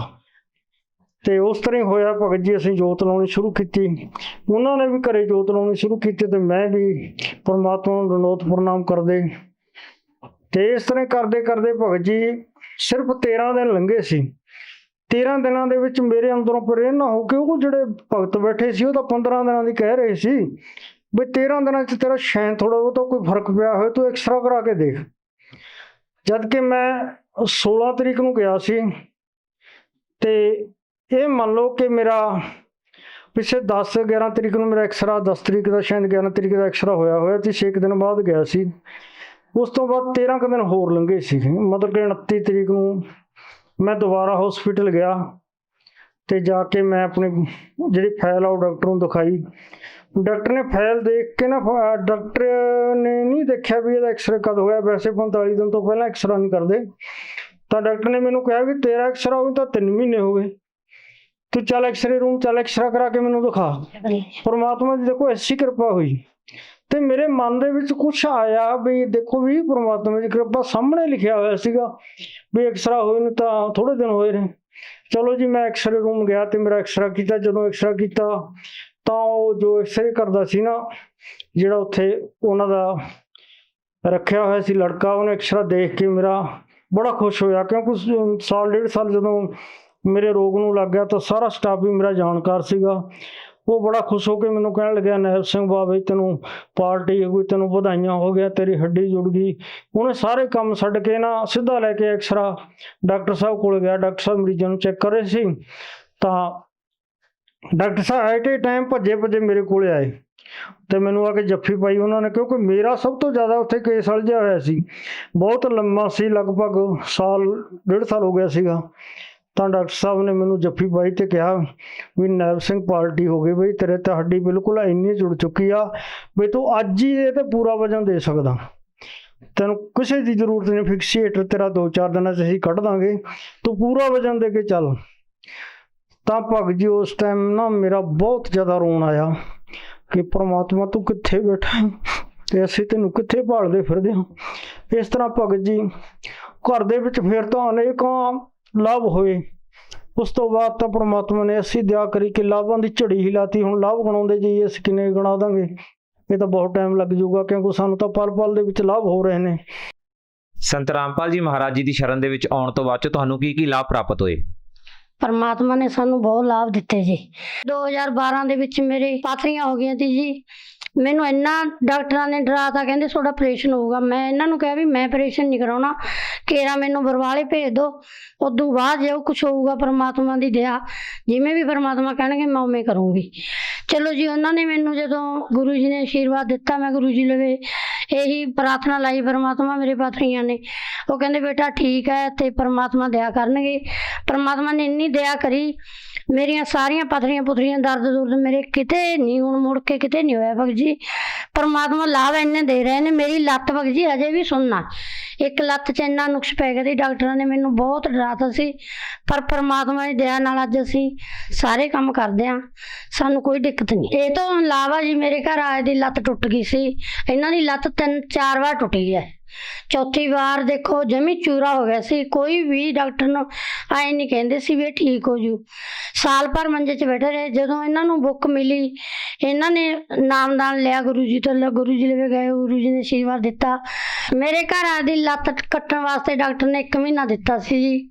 ਉਦੋਂ ਬਾਅਦ ਪਰਮਾਤਮਾ ਨੇ ਇੰਨੀ ਦਇਆ ਕਰੀ, ਪਰਮਾਤਮਾ ਨੇ 1 ਮਹੀਨਾ ਕਹਿੰਦੇ ਵੀ 1 ਮਹੀਨੇ 'ਚ ਠੀਕ ਹੋ ਜਾਓਗੇ, ਆਸ਼ੀਰਵਾਦ ਦਿੱਤਾ ਗੁਰੂ ਜੀ ਨੇ। ਪਰਮਾਤਮਾ ਦੀ ਇੰਨੀ ਕਿਰਪਾ ਹੋਈ। 13 ਦਿਨਾਂ ਬਾਅਦ ਡਾਕਟਰ ਨੇ ਕਹਿਤਾ ਸੀ ਵੀ ਲੱਤ ਇੰਨੀ ਜੁੜ ਗਈ। ਉਹ ਕਹਿੰਦੇ ਵੀ ਜਿਹੜੀ ਤੈਂ ਦਵਾਈ ਖਾਧੀ ਸਾਨੂੰ ਉਹ ਦਵਾਈ ਦੱਸ, ਅਸੀਂ ਤਾਂ ਸਾਰਿਆਂ ਨੂੰ ਵੰਡਾਂਗੇ। ਵੀ ਇਹ ਕਹਿੰਦੇ ਵੀ ਡਾਕਟਰ ਸਾਹਿਬ ਤੁਸੀਂ ਜਿਹੜੀ ਮੈਂ ਦਵਾਈ ਖਾ ਲਈ ਤੁਸੀਂ ਨਹੀਂ ਖਾ ਸਕਦੇ, ਇਹ ਦਵਾਈ ਮੈਂ ਹੀ ਖਾ ਸਕਦਾ। ਪਰਮਾਤਮਾ ਨੂੰ ਅੱਜ ਕੱਲ੍ਹ ਤੁਹਾਨੂੰ ਪਤਾ ਹੀ ਹੈ, ਜਿੰਨਾ ਵੱਡੀ ਕੋਈ ਪੋਸਟ 'ਚ ਹੋਊਗਾ ਉਹ ਕਦੇ ਨਹੀਂ ਯਾਦ ਕਰਦਾ। ਇਸ ਤੋਂ ਇਲਾਵਾ ਵੀ ਤੁਹਾਨੂੰ ਕੋਈ ਲਾਭ ਪ੍ਰਾਪਤ ਹੋਏ? ਹਾਂਜੀ, ਸਾਨੂੰ ਬਹੁਤ ਸਾਰੇ ਲਾਭ ਹੋਏ। ਪਰਮਾਤਮਾ ਨੇ ਇੰਨੇ ਲਾਭ ਦਿੱਤੇ ਜੀ, ਜੇ ਅਸੀਂ ਗਿਣਾਉਣ ਲੱਗ ਜਾਈਏ ਸਾਰਾ ਦਿਨ ਤੇ ਸਾਰੀ ਰਾਤ ਲੰਘ ਜੂ, ਪਰ ਸਾਡੇ ਲਾਭ ਨਹੀਂ ਹੋਣੇ ਜੀ। ਉਦੋਂ ਬਾਅਦ ਪਰਮਾਤਮਾ ਨੇ ਇੰਨੀ ਦਇਆ ਕਰੀ, ਅਸੀਂ ਘਰ ਬਣਾਇਆ। ਸਾਨੂੰ ਨਹੀਂ ਪਤਾ ਲੱਗਿਆ ਪਰਮਾਤਮਾ ਨੇ ਕਿਹੜੇ ਹਿਸਾਬ ਨਾਲ ਸਾਡਾ ਘਰ ਬਣਵਾਤਾ। ਤੇ ਉਦੋਂ ਬਾਅਦ ਸਾਡੇ ਲੜਕੇ ਨੇ ਜਾਣਾ ਸੀ, ਸਾਡਾ ਬੱਚਾ ਜੀ ਇੰਗਲੈਂਡ ਗਿਆ। ਤੇ ਸਾਨੂੰ ਬਹੁਤ ਐਂ ਸੋਚਦੀ ਨਾ ਵੀ ਬੱਚਾ ਕਿਤੇ, ਅੱਜ ਕੱਲ੍ਹ ਤੁਹਾਨੂੰ ਪਤਾ ਹੀ ਹੈ ਵੀ ਇੰਗਲੈਂਡ ਦੇ ਵਿੱਚ ਕੀ ਕੁਛ ਚੱਲ ਰਿਹਾ ਬਾਹਰਲੇ ਦੇਸ਼ਾਂ 'ਚ, ਪਰ ਪਰਮਾਤਮਾ ਨੇ ਇੰਨੀ ਦਇਆ ਕਰਤੀ। ਇੰਗਲੈਂਡ ਦੇ ਵਿੱਚ, ਲੰਡਨ ਦੇ ਵਿੱਚ ਵੀ ਉਹਨਾਂ ਨੂੰ ਨਾਮਦਾਨ ਸੈਂਟਰ ਖੁੱਲ੍ਹ ਗਿਆ ਤੇ ਪਰਮਾਤਮਾ ਦੀ ਦਇਆ ਬਹੁਤ ਜ਼ਿਆਦਾ ਹੋਈ। ਤੇ ਬੱਚਾ ਉੱਥੇ ਜਾਂਦਾ, ਸਾਰਾ ਕੁਛ ਦੇਖਦੇ ਨੇ ਤੇ ਪਰਮਾਤਮਾ ਦੀ ਇੰਨੀ ਦਇਆ ਬਹੁਤ ਹੋ ਗਈ। ਤੇ ਉਦੋਂ ਬਾਅਦ ਸਾਰਾ ਅਸੀਂ ਨੇ ਕਦੇ ਵੀ ਇੱਕ ਦਿਨ ਵੀ ਕਿਸੇ ਨੂੰ ਆਏ ਨਹੀਂ ਕਿਹਾ ਵੀ ਸਾਡੇ ਬੱਚੇ ਵਾਸਤੇ ਕਾਸੇ ਚੀਜ਼ ਦੀ ਲੋੜ ਹੈ। ਪਰਮਾਤਮਾ ਨੇ ਪਤਾ ਨਹੀਂ ਕਿੱਥੋਂ ਪੂਰੀ ਕਰਤੀ। ਸਾਰਾ ਕੁਛ ਪਰਮਾਤਮਾ ਨੇ ਉਹਨੂੰ ਸਾਰਾ ਕੁਝ ਦਿੱਤਾ ਜੀ। ਧੰਨਵਾਦ ਜੀ। ਧੰਨਵਾਦ। ਸਤਿ ਸ੍ਰੀ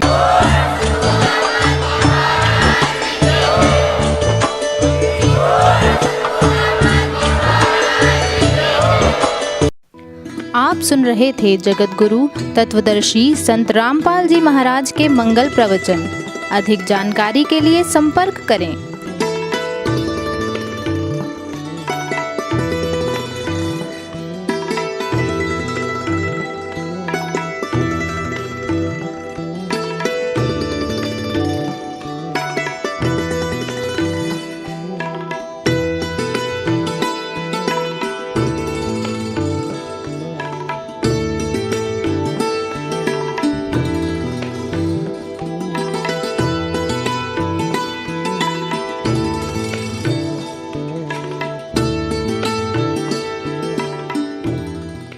जगत गुरु तत्वदर्शी संत रामपाल जी महाराज जी के पावन सानिध्य में भक्ति की अलख जगाने तथा श्रद्धालुओं को सत्य भक्ति मार्ग का रास्ता दिखाने हेतु कनाडा के लोकप्रिय channel the TV NRI channel पर जगत गुरु तत्वदर्शी संत रामपाल जी महाराज जी के मंगल प्रवचनों का प्रसारण प्रतिदिन सुबह 7:30 बजे से 8:30 बजे तक तथा रात्रि 7:30 बजे से 8:30 बजे तक किया जा रहा है। इस सत्य भक्ति मार्ग को अपनाने के लिए अधिक से अधिक सत्संग प्रसारण देखें। इस सत्संग प्रवचन का सीधा प्रसारण संत रामपाल जी महाराज लाइव सत्संग YouTube चैनल और जगत गुरु संत रामपाल जी महाराज Facebook पेज पर भी देख सकते हैं।